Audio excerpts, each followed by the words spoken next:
Hello and welcome to all the viewers of sports Kshetra. 2020 का साल शुरू है। साल किसी का अच्छा जा नहीं रहा और इसी साल को और खराब करने हमें अनाउंस करना पड़ रहा है कि धर्मपाल गुलाटी जी मतलब एमडीएच मसाले अंकल की डेथ हो गई। तो साल और बेकार होते जा रहा है। पर इंडिया का फॉर्म जैसे जैसे साल नजदीक आ रहा है अंत साल का, वैसे वैसे इंडिया का फॉर्म जो है सुधरते जा रहा है। पहले दो ओडीआई में हमारी खूब धुलाई हुई, खूब धुलाई।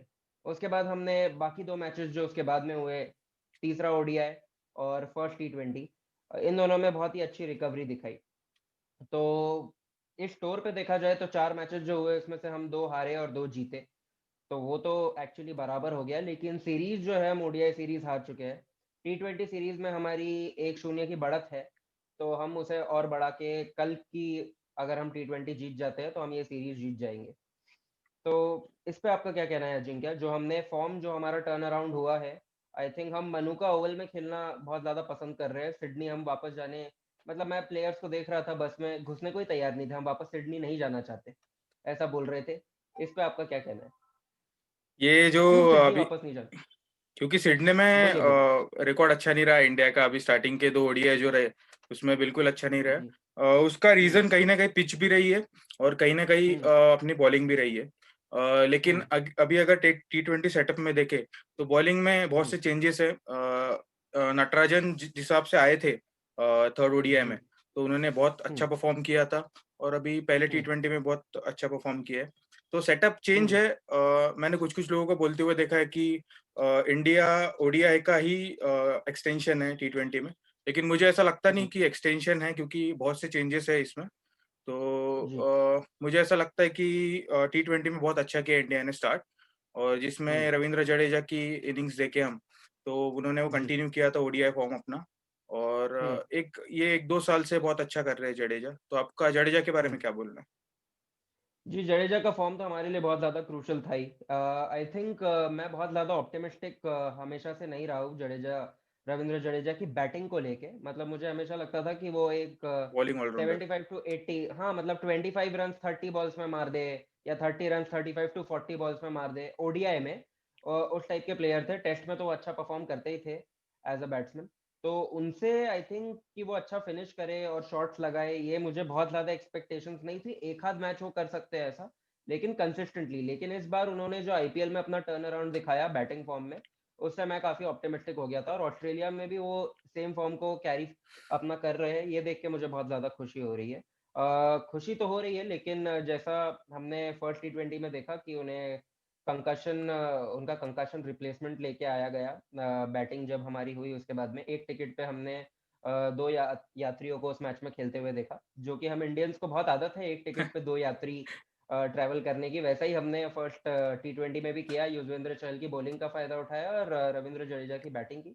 बट अभी वो आखिरी दो मैच आई थिंक नहीं खेल पाएंगे, उन्हें रिप्लेस कर दिया गया है शार्दुल ठाकुर से। तो इस बात का मुझे बहुत ज्यादा दुख है। स्पेशली उनकी बैटिंग इंडिया मिडिल ऑर्डर में बहुत ज्यादा मिस करेगी। बॉलिंग तो हम फिर भी आई थिंक काफी, हमारे पास अच्छे स्पिनर्स हैं, तो वो हम कर लेंगे। बैटिंग बहुत ज्यादा, ये मुझे कभी लगा नहीं था कि ये शब्द मैं अपने मुंह से बोलूंगा कि मैं रविंद्र जडेजा की बैटिंग मिडिल ऑर्डर पे बहुत ज्यादा मिस करूंगा। लेकिन आई थिंक हमने 2020 में ये भी देख लिया। अच्छा, कंकशन पे तो उसमें एक चीज थी कि ऑस्ट्रेलिया टूर ऐसा रहता है जहाँ पे एक प्लेयर का टसल होता है, कंट्रोवर्सीज होती है, जैसे मंकी गेट रहा है और सीव बकनर वाला जी। Umpiring decision. तो ये बार हम्म। ओडीआई सीरीज में ऐसा कुछ हुआ नहीं, क्योंकि जी। फ्रेंडली थे, क्योंकि आईपीएल खेल के आ रहे थे सब प्लेयर्स हम्म। साथ में। लेकिन टी20 में हाँ। पहले मैच में हमने देखा कि जो कंकशन वाला कंट्रोवर्सी हुई, तो उसके ऊपर आपका क्या कहना है? जी। आई थिंक अब वो प्रोविजन आजकल बना दिया गया है कि कंकशन अगर कोई प्लेयर को होता है तो उन्हें लाइक फॉर लाइक रिप्लेसमेंट मिल सकता है, क्योंकि कंकशन बहुत ही ज़्यादा सीरियस है। और आई थिंक इसके डिलेड रिएक्शंस भी हमें कई बार देखने मिले हैं कि प्लेयर्स थोड़ा डिजी फील कर रहे थे आफ्टर अ पॉइंट। तो ये, हालांकि जब हाफ टाइम पे इंडिया ने चेंज किया कंकशन, तो सबको यही लगा कि India I think Ravindra Jadeja का हैमस्ट्रिंग का जो प्रॉब्लम था उसको यूज कर रही है और कंकशन बता रही है, क्योंकि कंकशन भी उनके पास एक बहाना है। तो उन्हें प्लेयर रिप्लेसमेंट मिल सकता है, जो कि कहीं ना कहीं सही भी था। आई थिंक उनका हैमस्ट्रिंग का प्रॉब्लम थोड़ा हाँ, ज्यादा क्योंकि ये तो आईसीसी रूल्स के अंदर आई आता है, थिंक क्योंकि प्रॉब्लमेटिक। ग्राउंड पे आईसीसी जी। अंपायर्स, रेफरीज, ये सब वहाँ पे थे। और उन्होंने अलाउ किया, तो मुझे ऐसा हम्म लगता है ये रूल के अंदर ही आता होगा। हम्म लेकिन जस्टिन लैंगर वगैरह का रूल के अंदर ही था आई थिंक हम। हम्म तो इनका जो आई है थिंक थोड़ा। हमने जो प्रोविजन दिया है।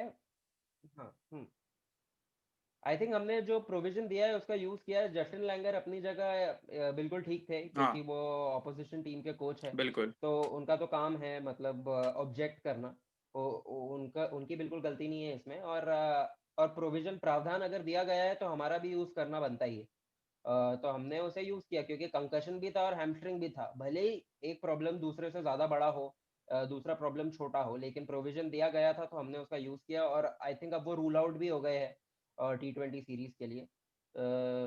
अब उसका भी क्या रीजन है, हैमस्ट्रिंग एक्चुअल रीजन है कि कंकशन, ये किसी को भी नहीं पता चलेगा। ये सिर्फ इंडिया की मेडिकल टीम को पता होगा। लेकिन स्टिल हमने यूज किया, it worked in our favour and we won the match, so that is right all that matters. Right. But yeah, we'll miss him in the second and third T20. That is for sure. तो second T20 में जाते हुए क्या लगता है, India की playing 11 में कुछ चेंजेस देखने मिलेंगे? ऑब्वियसली रविंद्र जडेजा की जगह एक I कोई युजवेंद्र चहल आ ही चुके हैं, लेकिन शमी की जैसे hmm, बॉलिंग देखे तो उनके जगह लगता है रिप्लेसमेंट hmm. लेगी टीम इंडिया। जी I think first T20 I के भी पहले आई थिंक हम दोनों ने ये डिस्कस किया था कि जसप्रीत बुमराह हमें लाइनअप में क्यों नहीं दिख रहे। जसप्रीत बुमराह स्टार बॉलर है इंडियन टीम के, स्पेशली T20 फॉर्मेट में उनकी बहुत ज़्यादा ज़रूरत होती है क्योंकि हम अच्छे से चोक कर पाते हैं ऑपोजिशन को। तो उनके बिना भी हमने फर्स्ट T20 आई जीता, ये बहुत अच्छी बात है। लेकिन आई थिंक सेकंड T20 आई अगर हमें जीतना है और सीरीज हमें जीतना है, क्योंकि हम ओडीआई सीरीज ऑलरेडी हार चुके हैं, टी और टेस्ट सीरीज में भी आई थिंक अगर विराट कोहली नहीं रहेंगे तो हमारे चांसेस कंसिडरेबली रिड्यूस हो जाते हैं टेस्ट सीरीज जीतने के। तो T20 आई एक ऐसी सीरीज है जो हम जीत सकते हैं स्टोर पे। तो हमने सेकंड मैच में तो जसप्रीत बुमराह को खिलाना ही चाहिए। आई थिंक मोहम्मद शमी की जगह मोहम्मद शमी, क्योंकि हमने फर्स्ट T20 आई में जैसा उनका परफॉर्मेंस देखा कुछ खास था नहीं। बहुत पिटाई भी हुई उनकी आई थिंक लास्ट ओवर में भी, जहाँ पे हम ऑलरेडी मैच ऑलमोस्ट जीत चुके थे। वहाँ पर भी आई थिंक उनके टेल एंडर्स ने, ऑस्ट्रेलिया के टेल एंडर्स ने मोहम्मद शमी को छोड़ा नहीं। तो नटराजन तो एक बहुत ही ग्रेट फाइंड रहे हैं इंडियन टीम के लिए। तो नटराजन प्लस बुमराह प्लस दीपक चहर मैं देखना चाहूंगा थर्ड T20 आई में। युजवेंद्र चहल और वॉशिंगटन सुंदर आई थिंक बतौर स्पिनर्स ये दोनों ही खेलने वाले। थोड़ा सा बैटिंग जो डेप्थ है हमारी कम हो जाएगी रविंद्र जडेजा जाने की वजह से।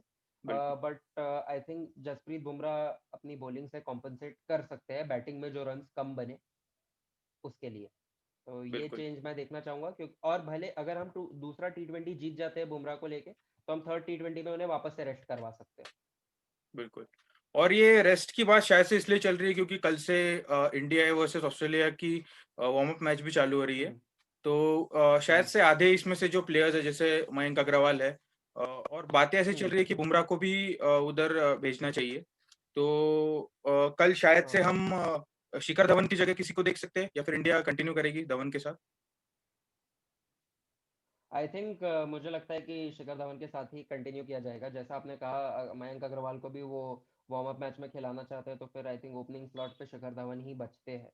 और शिखर धवन टेस्ट में भी नहीं खेल रहे हैं तो उनको रेस्ट तो देने का कोई सवाल नहीं उठता। हाँ उनका फर्स्ट मैच में परफॉर्मेंस अच्छा नहीं रहा, लेकिन मुझे नहीं लगता कि उन्हें निकाला जाएगा पर्सनली। तो ये तो हमने फर्स्ट T20 और सेकंड की इंडिया की बात कर ली।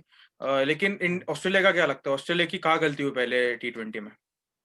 आई थिंक उनका स्टार्ट के बाद जो कोलैप्स आपने देखा उस वजह से आई थिंक युजवेंद्र चहल को जैसे उनके बैट्समैन ने देखा, सब थोड़ा हार्ड मारने की कोशिश की। आई थिंक एरन फिंच को भी देखे, स्टीव स्मिथ को भी देखे।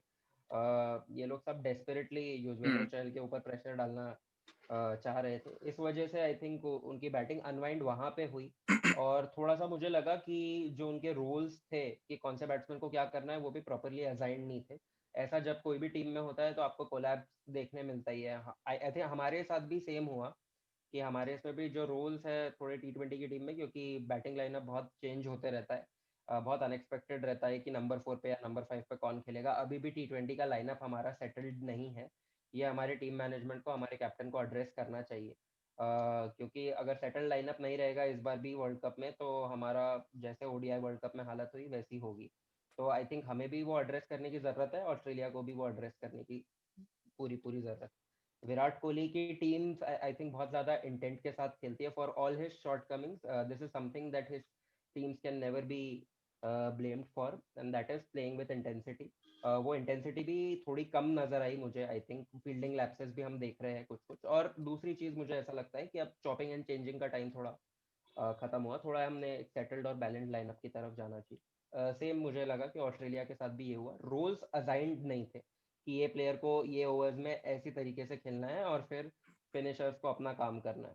तो जो मिडिल ऑर्डर के प्लेयर्स हैं जिनको स्टेबिलिटी देनी थी, वो थोड़ा हार्ड हिटिंग के चक्कर में चले गए.